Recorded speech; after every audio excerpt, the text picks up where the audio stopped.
Assalamualaikum warahmatullahi wabarakatuh. Jumpa lagi dengan saya Imelda Yulianti, peserta Latsar CPNS golongan 3 tahun 2021, angkatan 14, kelompok 4 dengan nomor daftar hadir 38.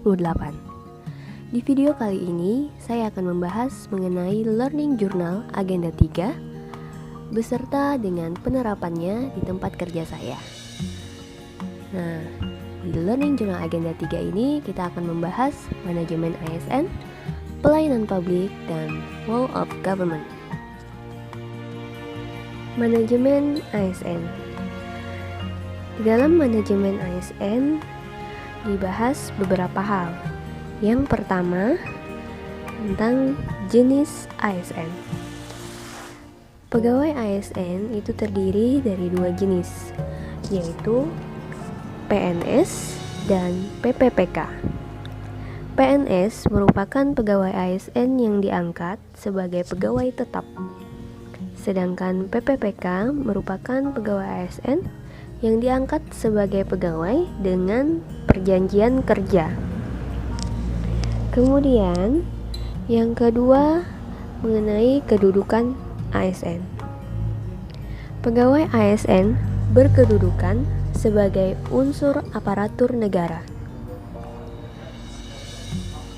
Berikutnya, fungsi ASN.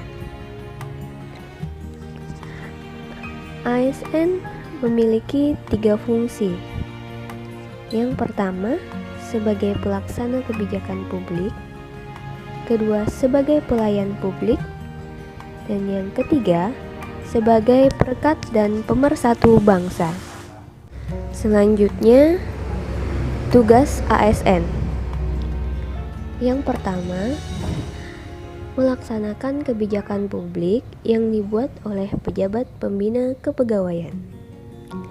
Yang kedua, memberikan pelayanan publik yang profesional dan berkualitas. Yang ketiga, mempererat persatuan dan kesatuan NKRI. Dan yang kelima, peran ASN.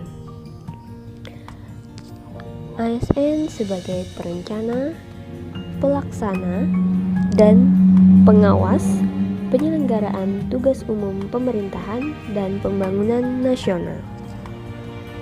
Kemudian yang selanjutnya, di dalam manajemen ASN juga dibahas mengenai hak seorang ASN. ASN berhak memperoleh gaji, tunjangan, fasilitas, cuti, jaminan pensiun dan jaminan hari tua, perlindungan, dan juga pengembangan kompetensi. Sedangkan untuk kewajiban ASN itu sudah dibahas pada PP nomor 53 tahun 2010 tentang disiplin pegawai negeri sipil. Selanjutnya dibahas mengenai sistem merit. Tujuan penerapan sistem merit adalah untuk memastikan jabatan di birokrasi pemerintah diduduki oleh orang-orang yang profesional, dalam artian dia kompeten dan melaksanakan tugasnya berdasarkan nilai dasar, kode etik, dan kode perilaku sebagai ASN. Kemudian materi selanjutnya yaitu pelayanan publik. Pelayanan publik adalah kegiatan atau rangkaian kegiatan dalam rangka pemenuhan kebutuhan pelayanan sesuai dengan peraturan perundang-undangan bagi setiap warga negara dan penduduk atas barang, jasa, dan atau pelayanan administratif yang disediakan oleh penyelenggara pelayanan publik. Di dalam pelayanan publik terdapat prinsip-prinsip pelayanan publik. Ada 9 prinsip pelayanan publik. Yang pertama, partisipatif. Ini maksudnya harus melibatkan masyarakat dalam merencanakan, melaksanakan, dan mengevaluasi hasilnya. Kemudian prinsip kedua yaitu transparan. Masyarakat harus bisa diberi akses untuk mempertanyakan atau menyampaikan pengaduan apabila mereka merasa tidak puas dengan pelayanan publik. Yang ketiga, responsif. Dalam penyelenggaraan pelayanan publik, kita harus wajib mendengar dan memenuhi tuntutan kebutuhan warga. Yang keempat, tidak diskriminatif atau membeda-bedakan. Jadi semuanya itu sama, tidak ada perbedaan agama, profesi, jenis kelamin, atau status sosial. Kemudian prinsip yang kelima yaitu mudah dan murah. Murah dalam arti biaya yang dibutuhkan untuk mendapatkan layanan tersebut terjangkau. Dan mudah maksudnya tidak berbelit-belit. Kemudian yang keenam yaitu efektif dan efisien. Maksudnya di sini untuk mewujudkan tujuan tersebut dilakukan dengan prosedur yang sederhana, tenaga kerja yang sedikit, dan biayanya murah. Yang ketujuh, aksesibel. Pelayanan publik yang diselenggarakan oleh pemerintah harus dapat dijangkau oleh warga negara yang membutuhkan dalam arti fisik, bisa dekat, terjangkau, dan dapat dijangkau dalam arti non-fisik. Ini terkait biaya dan persyaratan. Prinsip yang kedelapan yaitu akuntabel.